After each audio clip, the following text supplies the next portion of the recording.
one of the strongest former leaders of the Guild, and the reason why the Guild's where it is today is because of Deborah Hill. He wrote Fisher King, which Deborah Hill produced.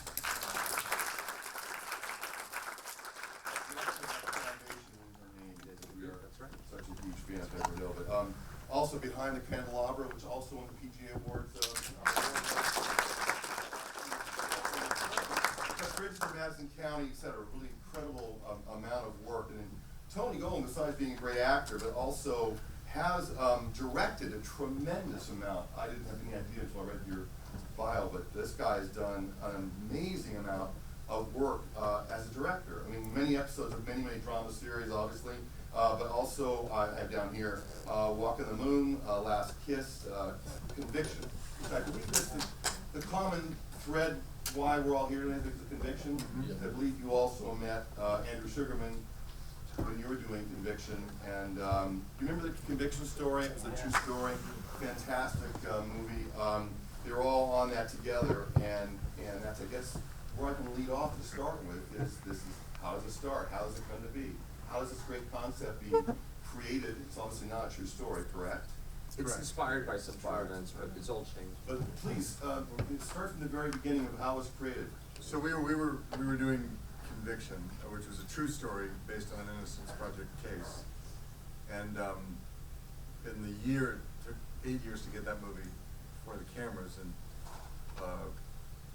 you know, by the time we got it in front, we were so you know, immersed in the Innocence Project, and you know, hearing every single case of theirs is just extraordinary. And I met Richie on that movie because Rich did a draft of that script for us, and I met Andrew. Andrew made the movie happen. It's death throes. While we were shooting it, Andrew said to me, in a recording scene, "There's a TV series in this. We got to do a television series of this. These stories are too incredible." And I was like, yeah. Let's just finish the movie first. And then we wouldn't let it go.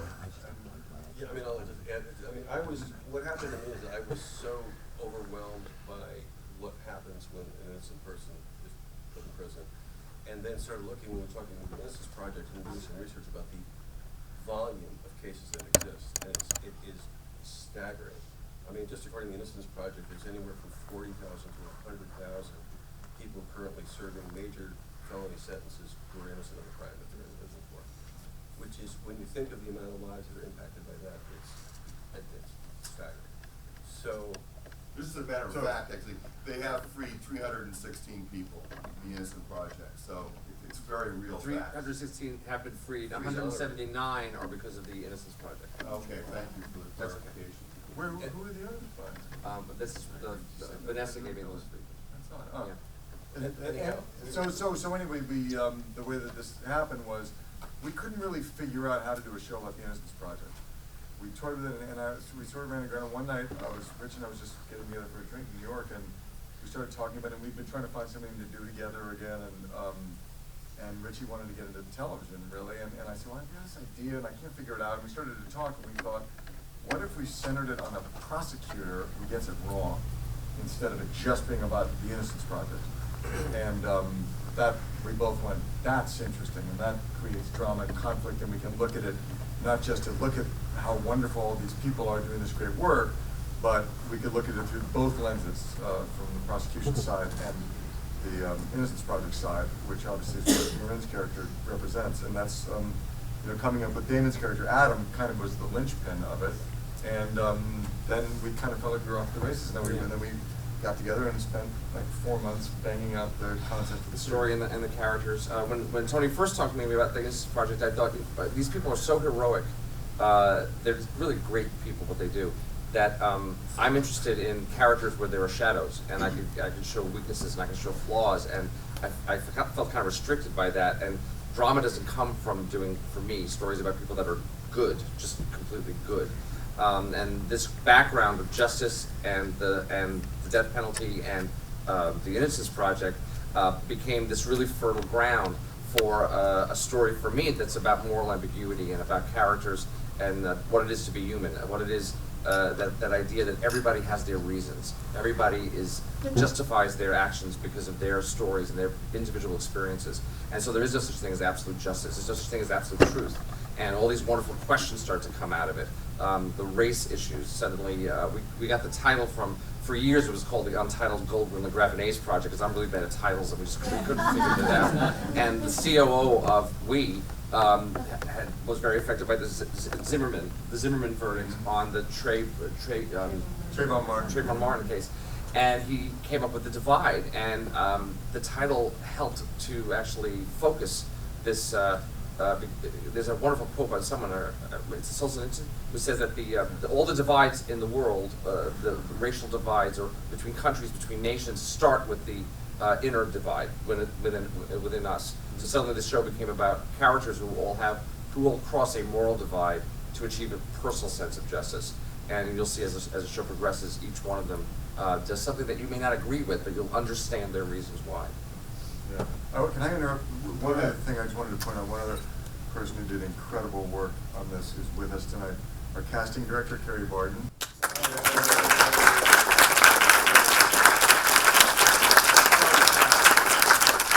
And also cast Conviction, but and to Walk on the Moon, and blah, blah, blah, blah. Many of the producers are always talking about they have great concepts and this great content, but trying to get it made and trying to get it put together. Obviously, you're working together on Conviction, but getting a TV series launched, and the road is so incredibly difficult, which we're all familiar with. But it always is illuminating, and we want to help the producers in their travels of how to put this stuff together. This is an AMC Networks production for We. So, can you explain? Which, by the way, this is their first drama. A lot of firsts. First script to do with this. So, how does this get sold? How does it get put together? The logistics for our producers in the room of how they all have great material. The question is, how do you get someone like these great actors attached? How do you then? What's the methodology of going? Did you just have a project first with no actors attached, or just a script? I'd love to hear the story. Whoa. Here's the first thing. I'll say the first thing. Richie and I, once we got our teeth in the notion, we busted our asses. We met every week. I was doing a play on Broadway, and I'd show up at his apartment every week for about a few hours, and for 4 months, and we banged out this concept. So that by the time we pitched it, 4 months later, we really knew what we were talking about. Yeah. And I want to stop you. Mm-hmm. The pitch. Mm-hmm. Is the pitch just the concept? No, I'm new to television, and I know that there are really, really talented TV writers who do just a concept and then sort of have a discussion. I have this thing where I have to tell the entire pilot and then say where the series is going to. So my pitches go for like 25, our pitches go for like 25 minutes. They're not supposed to. So that's not a good thing to go by. It's just the way it's the only way I know the way to we do it. structured it, the pitch was, I think I set the introduced world, it. yeah. We were a pretty good tag team, which you'll see how good they're going. I sort of introduced the concept where how it came about and the themes we wanted to explore. Then Richie kind of took it away and literally told the story of the pilot.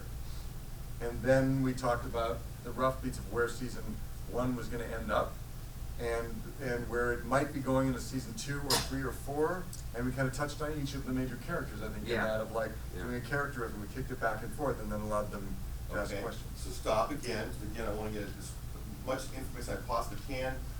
You're at We. At the very first pitch? AMC Okay. and a You're few at other AMC, networks. very first pitch. Yeah, and they were well. I don't know if they were the first, but we had bites from a couple of networks, and we chose AMC. Yeah, we pitched and we chose AMC. HBO, AMC, FX, and Showtime. Okay. And then HBO. It was those for, and then and HBO and AMC wanted it. And did you go in with an agent? We didn't. I don't remember. In one of the pitches, I was always Adam surprised because in said- movies they don't come in with you, but in TV they do. They like to, yeah. Sometimes the room is filled with It's too many package people. mission, by the way. Yeah, it's a weird thing. But sometimes they did. Yeah. So you did, and you went to pitch each one, but AMC showed the most interest. No, HBO did too. We chose. It was kind of up to us. We chose. And we chose AMC. Yeah. Well, I think one of the reasons at the time was also that AMC was developing very few pilots. And so it really looked like we had a better shot of getting the show actually. But made Joel serious. Stillerman, who's an old friend of mine, was also very passionate. He had a personal passion about it, and HBO, who I'd love to work with, they were absolutely wonderful. But there was a room of like 5 people there, and we gave this really intense pitch, and we told them about second season, and one sort of minor executive raised her hand and said, "So what happens in season 5?" And I went, and I thought, "Fuck you." And I literally on the spot made up, well, we have a whole kind of Elliot Spitzer thing going on. Bullshit, and like, just fuck off. And then, you know, I get angry, and then I had a car accident right before we went into the thing, so it wasn't a good day. So, but HBO's a great company. They were amazing to work for. We just didn't go there. I don't know how much you can share money-wise. The producers in the room always want to kind of know, because this looks really rich. This looks like it plays like a feature film, incredible quality. The DP you have in this is incredible. Oh, Janusz Kaminski. I mean, you got the top-notch people, and also it's filmed in Toronto, correct? For the most part, well, it's a mix. I mean, it's actually quite a mix, because the pilot was originally done in the fall of 2012, and it was done as a 1-hour pilot, and that was shot, a lot of it was a Tony schedule, mostly in LA, and with locations in LA, and with 2 days of location shooting in Philadelphia, which all those shot, every single shot we did is in here. And then when it got picked up, what happened was, of course, the whole process of it migrated from AMC, which we made it for, over to We when we got involved and wanted this pilot for them. And then the idea was to expand it into a 2-hour piece and take a lot of what was done in the first hour, stretch it out, and these guys did an amazing job of figuring that out and bringing in a lot more of Marin's character. We cut some characters and added some characters and added more breadth and just structured it better. It came up with more. The first version was good, but there was something missing, and we couldn't figure it out. And the fact that AMC gave us another shot at it for We, plus an 8-episode commitment, helped us to readdress it. And you don't often creatively get a second chance to go back to material that you just didn't crack 100%. And so we took the pilot, like Andrew said, we filleted it, and then added and reshot and recast it. So what you But saw then we went to Toronto to do the series, and so And it's an 8-episode order, right? Yeah. It was a 10-episode It was order, basically, and it's 10, 2 plus 8? no, but we made it shorter. Yeah. 2 plus 6. it's 2 plus They 6. ordered 10, and in the process of writing, we were so tortured. It was such a disastrous first season. I would have been dead. I wouldn't be here now. And Richard was writing everything, and we had a bit of a bloodbath in our writers' room, and which we don't need to go into. But really, we realized condensing our story to 8 episodes would allow us to focus, would keep Richard from jumping off of a roof, and we could really have 8 really powerful episodes. So And that's they what worked we ended along up. with all these kinds They of were changes. awesome. The train was out of the station by that point, so they kind of had to. Yeah. But just to finish, what you see here has been shot in LA, in Philadelphia, and Toronto in here. And, Right. and some of the sets we had to reproduce in Toronto, from ones we use as locations here and they're built on stage in Toronto. So it's a mixture of everything in this. It's great. Let me get to the actors now a little bit, because it's some great stories as well, how you attracted the actors. And the casting director obviously can maybe help in as well, because keying in on a series regular is so, obviously essential. And I noticed in the notes, Marin had done some pretty intense research for this role, but how did you research for them? How did you get these actors? I mean, obviously all of them recognizable, but did you do a casting call? Did you actually rely more on your casting director? Well, Carrie and I have a long relationship, and I knew I wanted Marin from, when Gritchie and I first thought of the concept, I was like, this is a perfect part for Marin Ireland. I'd been a huge admirer of Marin's, and we knew each other, and I just felt that Marin was, an actress waiting to bust out in a huge way. And that's my favorite thing with actors, is to go, I know what this person can do, and not everybody knows yet. So, and Rich really agreed, and we sort of talked about it, and she was literally the first person that came in that we met with, and so that was that. Every other character we did just really exhaustive work to find, really, one of the things AMC did, they said, we want you to take time to cast, and one of the great things about working for them is they really want, You know, they don't want to just stick names in it because they're familiar. No, they want good They were actors. the opposite. They wouldn't let us. They wouldn't let us go for like go names for if they weren't stars. They were like, no, we don't. We want No. we want to find. We want to make stars. So It's really unusual, you know. isn't it? I mean, it's not, Yeah. that's very unusual. So and you know, we met. Great story to hear. I saw Damon on Broadway in Clybourne Park, which won a Pulitzer Prize, and I thought he was brilliant in that. And then we met early on in the process, and then even after that, we still weren't sure how we wanted to do. We went through as you do in casting, around, and he just kept sticking with me. And Adam was such a critical and incredibly difficult part to cast because I'm sorry if I'm rambling on, but jump in. It is an incredibly difficult part to cast because Adam has to have power and intelligence and a sense of commonality with the people, a down to earthness, you know, and a guy who's just for real. But you have to buy that he's as smart as he is, and also kind of that this guy could be a rock star politician. So I saw Carrie and his team called me up and said, "You got to watch. Damon just did this thing in Newsroom. You have to watch it."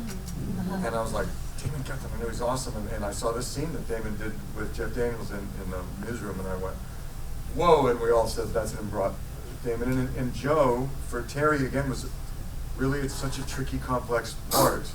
And it becomes very complicated where Terry's story goes as the series evolves. And, you know, Joe came into the room and just, there's these things sometimes an actor comes into a room and you just know that's the guy. Well, for that too, we had to write a scene because the scenes in the pilot were very like. At that time, At that it wasn't- time, there yeah, was this really material wasn't nothing there for him. Terry. That's right, exactly right. Because our first idea was we won't even introduce Terry, We weren't gonna have him in except the very first briefly episode. in the first episode. Yeah. You don't even know and then he's going to become this huge character as the series evolves. Right. To sort of surprise the audience, and then we realized that didn't quite work.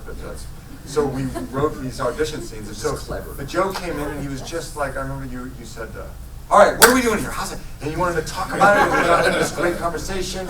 And then we started to read the scenes, and you were like, yeah, that sucks, let's do it this way. and I just loved the way that you worked. And then, you know, I knew Joe's work from, you know, Across the Universe and The Grays, and, you know, Gray, and a lot of movies, amazing films that he'd done. And so you just kind of, so that was easy.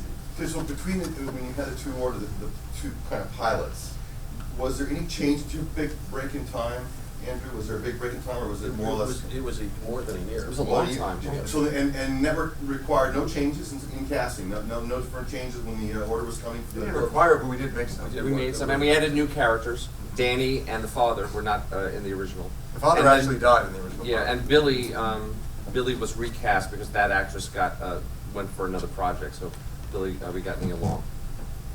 That's great. And we had eliminated some characters who were in the first pilot Yeah. who we just realized didn't belong. Now your cycles, have they described, because we is a new phenomenon for our producers, but this is the first series they're doing. What kind of order patterns, or do they even have patterns? They're ordering 6 more, is the next order 8? We don't know. Well, They're waiting to see how it. They said they're going to tell us either as it goes or in September. I mean, we're getting hints, but no one's said anything yet. If you guys like it, we'll get a second season. Yeah. And one of the things about cable is that they don't follow the same Yeah. pattern that the broadcast networks do, so the cycle can be whenever they want. Well, how do they free up your work for your actors as far as your option periods? You guys can't. They have an option. I mean, yeah, they're holding you. I mean, How does that work for you guys? They just your health. It's is- terrible. Well, terrible. We're held and we're released by AMC, or but I think it's AMC. Networks. So every time you get a job, you have to ask them Every permission. have single to time get you get a released job, to you do have to a call job, 100 yeah. people in. They've been very nice about that. Very good. Very gracious. No problem. But thank God they had their contracts in between the first version and the second, because we would have lost Right. them if they hadn't done that. So it was a good thing they held on. Again, I used to business fairs for studios doing television work, and I'm just amazed the business model is changing so rapidly. I don't know how the producers keep up with how they can, number one, tie up the actors long enough and have enough money to hold them and figure out the way that they're going to promote this. Do you even know how they're going to promote this as far as, have they explained to you what they're going to do to try They've to been roll great. this out? They've been really great. They've been terrific. amazing. Yeah. Much better than any movie studio Throw it in Actually, the no, network. I think we have our head of publicity here, Mark. I'm right here. Mark, Mark want to has say kicked something? some Mark ass. Nessus is running publicity for WeTV. So Mark, are you going to use this as kind of basically as launching your, in essence, relaunching your network? Because this is a very new look for We. I mean, it's a pretty incredible I'll step. say two things. You know, WeTV, a big chunk of our schedule is drama. Not drama like this, but we've brought Law and Order and CSI Miami. So drama to our audience is something that they really like, so it's not different. I mean, I think I wouldn't say it's a relaunch. We did announce we're going to go through a rebranding, which is something different than this. But this is, you know, I think AMC Networks saw this project as the right project to move into scripted programming. What demo are you doing? What's your target? What's your demo target? Well, it's women 25 to 54, but I So think, it is still primarily women, right? yes, and I think what our president has said is we don't, just going forward, we don't want to alienate men. So I think you'll see changes, you know, later this year graphically, and we being more We, all of us, as opposed to rather than women, rather than women's entertainment. This is But, certainly it's very common for a network to get a project in and decide that it might be better for one of the many properties. I mean, NBC does it all the time. And actually, for me, working with everybody here, especially Tony, Richard, and also the acting folks here, who really have been up since 5 a.m. this morning promoting this show, really deserve a lot of credit. Is there going to be turn over to the audience? I'm fascinated by the impact that the network's decision is going to have on you guys that are creating the show. Do you feel like you will be pressured, or not just pressured, motivated to keep the moral compass with your female lead? there is no Or- moral compass. You mean the focus? There is no moral compass. I mean, Yeah, I know, it's very look key, because you kind of going back and forth. And No, it's that's the point. fascinating to Everybody see. has a reason. There is no moral compass. we realized we wanted to build up, it was a great thing to be able to build up Marin's character in the redo it, so it was more of an even thing with Adam, because the focus of the story shifts between Adam sometimes, you'd see, and then it shifts back to, to Christine, and you see this through both of these people's lenses, and you get deeply invested in both of their problems, and yet until later in the season, they don't actually have much together, And I mean, so- the actors had a great deal to do with, because it was the first season up, and a lot of things went wrong, and it was an intense schedule. And if it wasn't for these actors as collaborators, Yeah. giving them the script, I trusted that they would go, yes, but, and what about this, and we work together. So you could ask them; they can actually talk about that very well, because they're co-partners. You guys want to say something? Yeah, absolutely. As far as- Say something smart, make it look good. Well, actually, Marin, you give a very fascinating story. You were doing off-Broadway, and you were taking off, and in the daytime, I guess you were actually interning at the Innocence project, or? Yeah, I was spending my days for about a month or so. They let me actually be a real-life intern at the Innocence project. I was doing play at night, and I worked under this great lawyer, Bryce Benjet, and it was pretty overwhelming, for sure. I thought at first I was just going to go in and learn what kind of things. So embarrassing, but like when you're an actor and like you have to sit, like they're like, so you're doing stuff at your desk, and I used to just be like, what does that look like? I don't know. What do they do there at their desk? Is it like on a computer, or are you like reading stuff in a file? Like I just felt like an idiot. So when we did the pilot, so then when I was like, okay, here's what I'm gonna do. I'm gonna find out what it is you do all day at the desk at the Innocence Project. This is not like another legal show, you know what I mean? It's not like watching The Good Wife or something. This is not it's not set up like a law office that you see in movies. It's a much more kind of open, friendly, casual atmosphere, and then I kind of quickly became really immersed in this one case that I was working on, and it was very overwhelming, and I got more of a first-hand experience of what they go through there, which is this like constant ping-ponging between hope and hopelessness all day, and you just It's so deeply motivating, and all you want to do is stay up all night and work on this case. But at the same time, it takes so long because the laws that are sitting there in place, and they're different state by state, just make it impossible to get anywhere. So it was extremely exhausting and frustrating, but I wouldn't have understood it as deeply if I hadn't spent the time. Well, it comes out and you really a raw performance. It really evolves very nicely in 2 hours rolled out. It's beautiful. And Damon, you have your voice is so powerful. You've got this strong, authoritative voice, which I think you probably wanted. Being a district attorney, you got to have a bit of presence. But what kind did you do? Particular training for this? That you looked for this particular part? Well, actually, I was fortunate because the character was based off of the real district attorney of Philadelphia, R.C.F. Williams. So I had a little contact with him early on, and then we played a lot of tag. But I also have some other contacts due to the fact that my mother from Detroit, Michigan, and she's in the legal system there. So I talked to a good couple of... In a good way or a bad way? I don't know. I think you might have to ask him. But no, I think, so I started there, and luckily Seth was very available to all of us, and actually Mayor Nutter was available to all of us in Philadelphia. So I was able to get a sense of what that scene was and what his center of power is. And I think a few weeks ago we had the screening in Philadelphia, and of course I finally got to meet him because we've been playing so much tag, and the first thing he says to me is, "You need a pen. You need an American flag. You need this, you need that." All of a sudden you find yourself, you're back in the Everyone has notes, don't they? Exactly. And he said, "No, I take my pictures." This was the best. I don't think I told you this, but he said, "No, I take my pictures from the other side." He did say that. But it was great. He was open and full of life, and I was like, "Gosh, I wish I could do that over." Season 2, you know. So. And Joe, you're actually, I detect an accent where you're from? Yeah, I'm from He's London, Brazilian. England. From where? I'm English. So I grew up over there. Very different legal system. You know, there's no such thing as the death penalty. So No, but the transition though, your voice and your character, none of that comes off. Obviously, yeah, it's really sort of comfortable with immersion, that. really. Yeah. As opposed to kind of getting taught. You know, I think some people work with dialect coaches or accent coaches.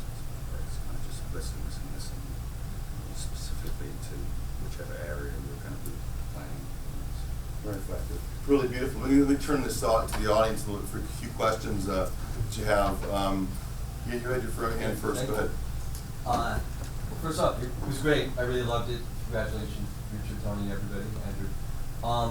First, just an observation, like, I watch a lot of TV, I watch a lot of drama, and it's usually really easy, not easy, but even in the best dramas, it's like you know who the bad people are and who the heroes are, and this one, I think it's really exemplified in this show. I mean, it's really unique, like even a character with a swastika tattoo, you're finding yourself liking that character, and that's really a statement that I wanted to make. But my question is this like there's a pretty clear genre of like a cycle that where a case is going to get resolved?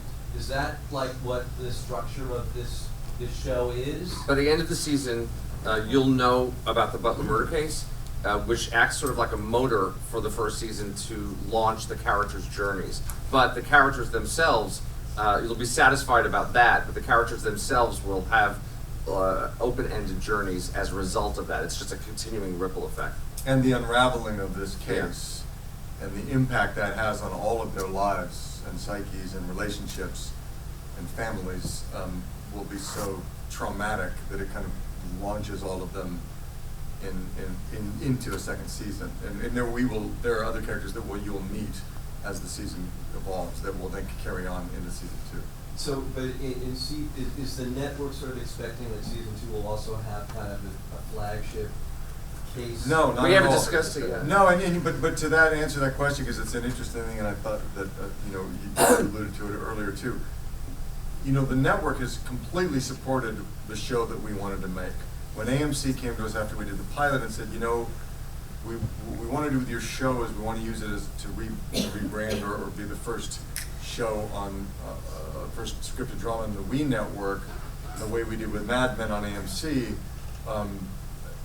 Our first question was, great, but do we get to make the show we want to make? And they said, absolutely. There's going to be no changes unless they're to make the show better. So we never get mandates like that from the network. Like, well, but we need a case. We need a, they in fact encourage us the other way. They To were give like, it more breadth. Stop worrying about plot. Yeah. Like, take your time. You have Yeah. a slow burn. Let's get Yeah. dig into the characters. And Let's Cheryl really- Block and President We became kind of the creative part of the trio here with her, and we're really more like a support system and bouncing off of, and like HBO, which is the only other company I know that did this, stayed creatively out of the way and let us do what we wanted to do, which is, She expressed her opinions always, but always was supportive. yeah. And if she was right, she'd fight for a point. If it was a good idea, you take it. And don't you go, not yeah, take it but for sometimes granted. that allows you to talk to her and you go, this is why we did that, and almost up you go, I get it. I get it, I get yeah. it, I support it. You guys, well, it's your show, so. And she protected us for anything. And that's what allows you to do Great something year. like this Really that's great year. different. Because that's a rare experience. Usually as a creator, I found it, neither of us have done a series before, but in directing and producing movies, there's a certain thing that often happens where you're fighting the machine. Like you have to fight for your vision, and like it's always not always, but often a bit of a battle to fight their fear and anxiety over. Well, this is different. They all say they want something different, and then you do something different, and they're like, yeah, but how are we going to sell that? Can it be like this? Can it be like that other thing? Because that really worked great, and then you have to do battle and again and again and again have these stupid meetings that are very enervating. And I must say for the We Network, they encouraged what Yeah. we wanted to do, Yeah. and saw what we had in these actors and just Yeah. were like, More. it was very good. Great, good to hear. Love to hear from producers. Deb. If you consider not having a case for the second season, then is the show about the various sides of the truth? And how do you imagine carrying that into a second season? For me, the story is about the characters, the people. And people's lives are filled with stories, no matter what. The background is justice and the legal system, but it's not a law show for me. So, we also have the father set up. His appeal is in 8 months. Maybe in the second season, his case takes over a little bit more. But things happen at the end of this season that will bleed over, about the Butler case, that will bleed over to next season, which will be another motor that for Damon and for Christine and for Joe. If that answered your question. No, other than that, we don't know. Very fluid. It's surprisingly fluid. Well, the great thing about television, what I love about it creatively, is that it's this living, breathing thing. And as you're in the middle of it, you could actually go, I thought I was going to take it in this direction, but I'd like to, because this is a great actor, or this was a great scene. And watching it tonight, I haven't seen it in months. I was getting a bunch of ideas about the next season, seeds that were planted that I had forgotten, because it's been a while. Questions? Yes, ma'am. I have a question. I work on a true crime series, so we have obviously VAs and investigators and stuff, and interviewing those things. I was wondering your process, because we have so many. I've done a lot of volunteering because I was so passionate watching it, because you covered every perspective that people talk about. That you covered his perspective, the victims in the case, and everything. I just loved that, what they're going through. But I was just wondering, the writing process, the terminology and everything is so right on. I was wondering what's your research process? So that you do court cases? Well, we had a lawyer, Mark Bookman, who would read the scripts and help with that. The research, talking to the Innocence Project people and getting the terminology. I get intimidated by this stuff. So I have to boil it all down to emotion and people. And then from there, I learn the words and I learn the lingo of the world. But I can't start there because I get overwhelmed.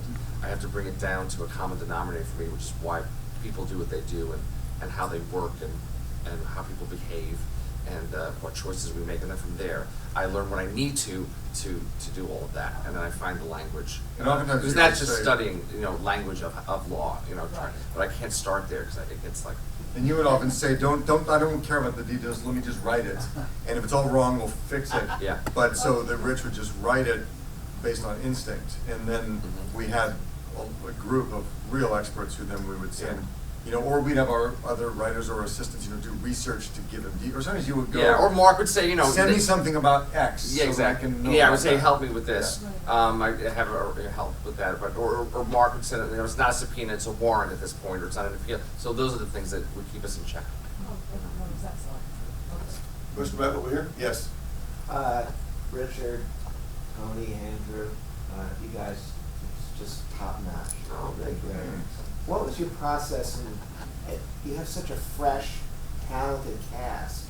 How did you get that through the bureaucracy of everybody wanting what they think is hot on TV? If you notice some of the networks, they really push their ideas, actor ideas on the showrunners. You mean in terms of casting? In terms of casting. Well, as we you said, guys have such a fresh cast. It's AMC like wasn't like faces that. you haven't seen before. AMC believes that their brand, and we made the pilot for AMC initially, that their brand is anti-star. Yeah. So they want to find the next John Hamm. They want to find the next Bryan Cranston. They want to find those people that are now big stars, or some of our greatest actors who were not as well known, although many of those guys we knew, but or certainly Carrie knew, but a lot of people those in the know knew how great people are. But we had a hard mandate from Joel Stillerman at AMC is we would bring up names for Adam and he would just say no, and they might be great actors who happen to be stars, and he goes, no, we're not going to consider them. That's We an go, anomaly. you guys have to dig harder. But they So did that no with way. Mad Men too. Yeah, Mad Men was a Mad Men, pretty and fresh also- cast of great actors that had been around for a while that hadn't been given a shot, and so that's kind of their MO. Yeah, it's counter programming. It is smart, Yeah. very distinctive they've done. Well, hopefully it will catch on. Yeah. Thank you very much. I mean, it's been a long night, but thank you very much. This is an outstanding.